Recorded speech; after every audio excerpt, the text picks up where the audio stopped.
কোমল শেষমেশ তার বিড়াল নিয়ে এসে পৌঁছায় মেরুর রাজ্যে। এই রাজ্যের মানুষেরা বিড়াল চিনত না। এই রাজ্যের রাজা রাজা কুণাল সেন। এই রাজ্যের একটাই সমস্যা, তা হলো ইঁদুরের সমস্যা।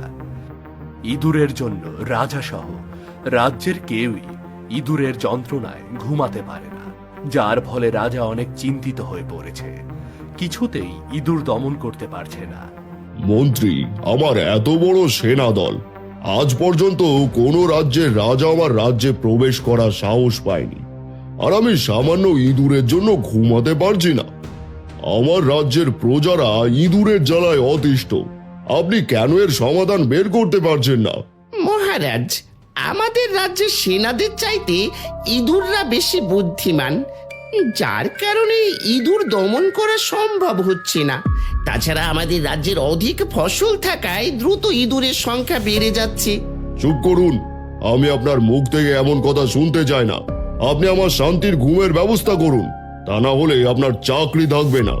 আর সেনাপ্রধান, আমার এত বড় সেনাদল থাকতেও যদি আমার রাজ্যের প্রজারা ইঁদুরের জ্বালায় ঘুমাতে না পারে, তাহলে তোমারও চাকরি থাকবে না। মহারাজ, আমরা সব রকম ভাবে ইঁদুর দমনের চেষ্টা করেছি, কিন্তু কোনোভাবেই ইঁদুর দমন করতে পারছি না। বেশ, তাহলে তোমাকে চাকরি করতে হবে না। আমি তোমাকে চাকরি থেকে অব্যাহতি দিলাম। তুমি এখনই দরবার থেকে বেরিয়ে যাও। মহারাজ, আমার ভুল হয়ে গেছে, আমাকে চাকরি থেকে তাড়িয়ে দেবেন না। আমি আবারও চেষ্টা করব। না, তোমার মতো অকর্মা মন্ত্রীকে রেখে আমার কোনো লাভ নেই। এখনই তুমি দরবার থেকে বেরিয়ে যাও, এটা আমার আদেশ।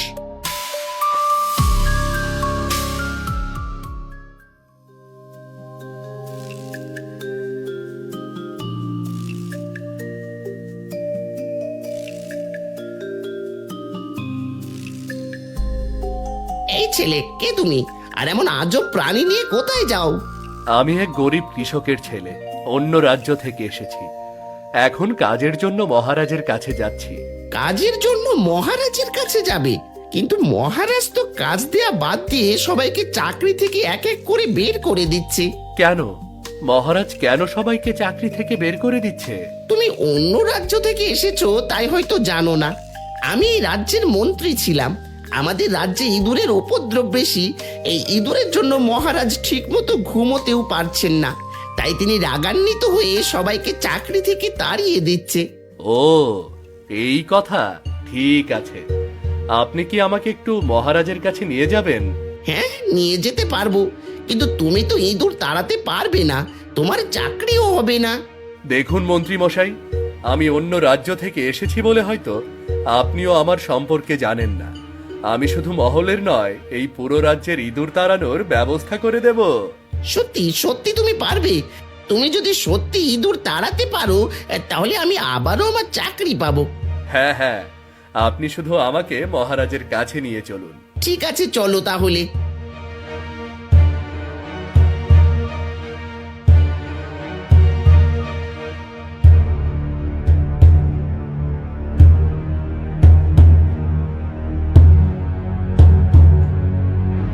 কি মন্ত্রী, তুমি আবার এসেছো কেন এখানে? মহারাজ, একটা দারুণ খবর নিয়ে এসেছি। মিথ্যে বলার জায়গা পাও না? নিজের চাকরি ফিরিয়ে নিতে মিথ্যে বলতে এসেছো? না মহারাজ, মিথ্যে বলার জন্য আসিনি। আপনাকে মিথ্যে বলার সাহস কি আমার আছে? ঠিক আছে, বলো কি বলতে এসেছো। মহারাজ, এই ছেলেটা অন্য রাজ্য থেকে এসেছে। এর নাম কমল। এ নাকি শুধু এই মহলের নয়, পুরো রাজ্যের ইঁদুর দমন করতে পারবে।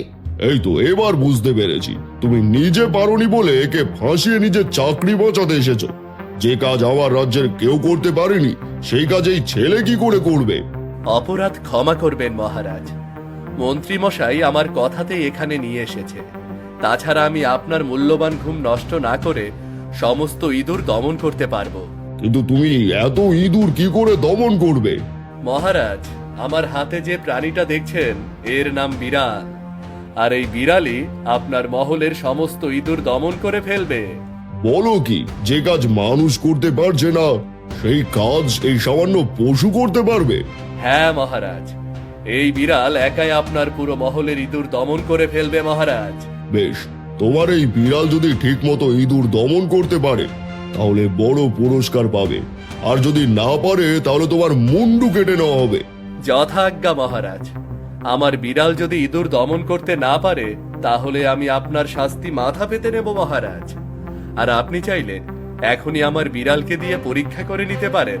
ঠিক আছে মন্ত্রী, চলো ওকে নিয়ে ভোজন কক্ষে চলো। ওখানে সব সময় অনেক ইঁদুর থাকে। এই ছেলে, আমার পিছু পিছু এসো।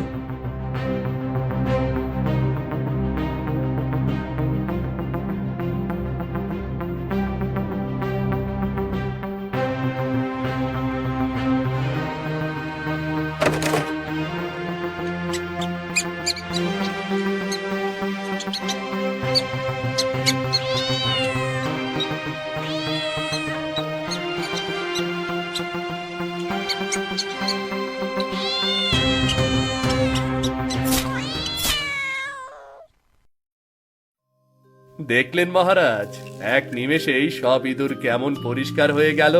হ্যাঁ, তাই তো দেখছি। এবার মনে হচ্ছে আমি শান্তি মতো ঘুমোতে পারবো। কিন্তু এই একটা বিড়াল দিয়ে আমার পুরো রাজ্যের ইঁদুর কি করে দমন করব। এ নিয়ে আপনাকে চিন্তা করতে হবে না। আমার বিড়াল আর কদিন পর বেশ কয়েকটা বাচ্চা দেবে। এরপর ধীরে ধীরে অনেক বিড়াল হয়ে যাবে। এরপর সারা রাজ্যে আর কোনো ইঁদুরই থাকবে না। সত্যি তোমার কাজে আমি অনেক খুশি। এবার বলো তুমি কি পুরস্কার চাও? মহারাজ, আমি কোনো পুরস্কার চাই না, আমি একটা কাজ চাই। আপনি হয়তো পুরস্কার দিলে আমি বছর খানেক বসে খেতে পারবো, কিন্তু বাকি জীবন কষ্ট করতে হবে। তার চেয়ে আমাকে একটা কাজ দিন, আমি সারা জীবন বিশ্বস্ততার সাথে আমার দায়িত্ব পালন করব। বাহ, তোমার কথায় আমি অনেক খুশি হয়েছি। তোমাকে আমার অনেক ভালো লেগেছে। সবাই শুধু অর্থ চায় কিন্তু কেউ কাজ চায় না। আমি তোমাকে বড় একটা কাজ দিচ্ছি। আজ থেকে আমার রাজ্যের অর্ধেক রাজ্য আর রাজকন্যার দেখাশোনার দায়িত্ব তোমার। মহারাজ, এ তো খুবই খুশির খবর। তাহলে এবার কি আমার চাকরিটা ফেরত পাবো? হ্যাঁ, অবশ্যই পাবে। যাও, এবার নতুন রাজাকে সব দায়িত্ব বুঝিয়ে দাও। আর আমি আজই রাজকন্যার সাথে কমলের বিবাহ সম্পূর্ণ করব। এরপর রাজা খুশি হয়ে কমলকে রাজকন্যার সঙ্গে বিবাহ দিয়ে তার অর্ধেক রাজ্য কমলকে দিয়ে দেয়। এরপর কেটে যায় 1টি বছর। কমল তার কথা মতো দুই ভাইয়ের সঙ্গে দেখা করতে চলে যায় তার বাবার ছোট্ট কুঠিরে। সেখানে গিয়ে সে দেখতে পায় তার অলস দুই ভাই গরিব হয়ে গেছে। তারা কমলকে দেখে অবাক হয়ে যায় আর বুঝতে পারে অলসতা কখনো সফলতার পথ দেখায় না। এরপর কোমল তার দুই ভাইকে নিয়ে সেখান থেকে চলে আসে।